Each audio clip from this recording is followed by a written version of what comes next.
সত্যি যেকোনো জিনিস আসলে দূরে থাকতে সেই জিনিসের প্রতি একটা আকর্ষণ থাকে। কিন্তু কাছে গেলে আসলে সেই জিনিসের প্রতি কদর কমে যায়।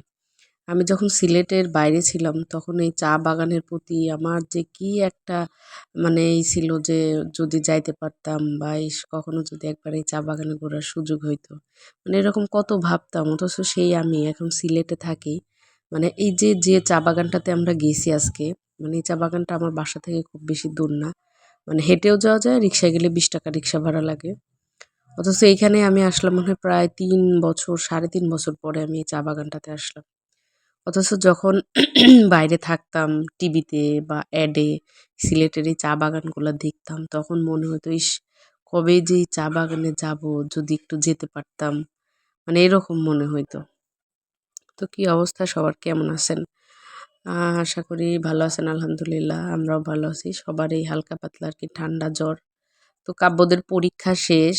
পরীক্ষা শেষ হওয়ার পরে আরকি সবাই চিন্তা ভাবনা করলাম যে একসাথে মিলে একটু চা বাগান থেকে ঘুরে আসি। আসলে অনেকদিন সবাই মিলে একসাথে যাওয়া হয় না। আর বাচ্চাদের পরীক্ষা আর আগ মুহূর্তে তো মানে এই সমস্ত চিন্তা ভাবনাও করা যায় না। তো এটা মানে বেশি দূরে না। এটা নিরিবিলি একটা জায়গা। অবশ্যই এখানে মানে চা বাগানে নিরিবিলি যাইতেও ভয় লাগে। বিকেলবেলা আরকি এই সাইডে অনেক বড়, বড় ছেলেরা আরকি খেলে। বিকেল টাইমে অনেক মানুষ থাকে। তো ওই টাইমটাই আরকি আমরা বেছে নিছিলাম আরকি সবাই মিলে যে আসছি।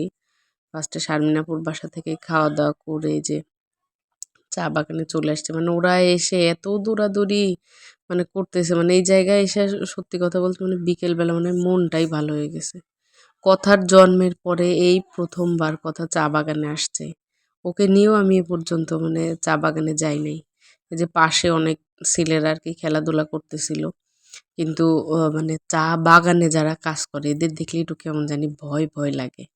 আর বৃষ্টির দিনে অবশ্য আসা যায় না। বৃষ্টির দিনে মানে প্রচুর জোক থাকে। ওই ভয়ে আসি না। এখন অবশ্য চা পাতার মানে গাছে আরকি পাতাগুলা একটু কমে গেছে। কারণ হচ্ছে শীতের দিনে আর কিছুদিন পরে যে পাতাগুলা একেবারেই কেটে ফেলবে। এই যে ও তো মানে কোনো কিছুতে ভয় নাই। আমার আবার মাঝে মধ্যে ভয় লাগে যে ভেতরে হয়তো সাপ-টাপ থাকতে পারে। মানে এর কোনো ভয় নাই। যে যেদিক যার যেমন খুশি আরকি সবাই সবার মতো ঘুরতেছে। বেশ কিছুদিন পরে আসলে বাইরে গিয়ে মানে ভালোই লাগলো। মাঝখানে খুব সবারই পরীক্ষা, আবার দেখা যাচ্ছে বাচ্চাদের ঠান্ডা, জ্বর সবকিছু মিলায়া আরকি কাব্যরও ঠান্ডা ছিল। মানে পরীক্ষাটা আল্লাহ বাঁচাইছে যে ওর পরীক্ষার পরে ওর ঠান্ডা জ্বর শুরু হইছে। ওরও ঠান্ডা জ্বর। আমার আবার কথারও শুরু হইছে আজ ২ দিন যাবৎ। ওরও কাশি, ঠান্ডা জ্বর, মানে ঋতু পরিবর্তন। এখন হালকা শীত, হালকা গরম। মানে ফুল হাতা কাপড়-চোপড় পরাইলে দেখা যায় গরম লাগে।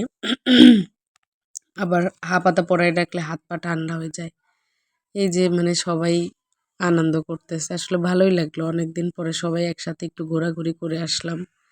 মানে বাবুর তো এবার ১ম যাওয়া। ও দুপুরে ঘুমানোর মানুষ।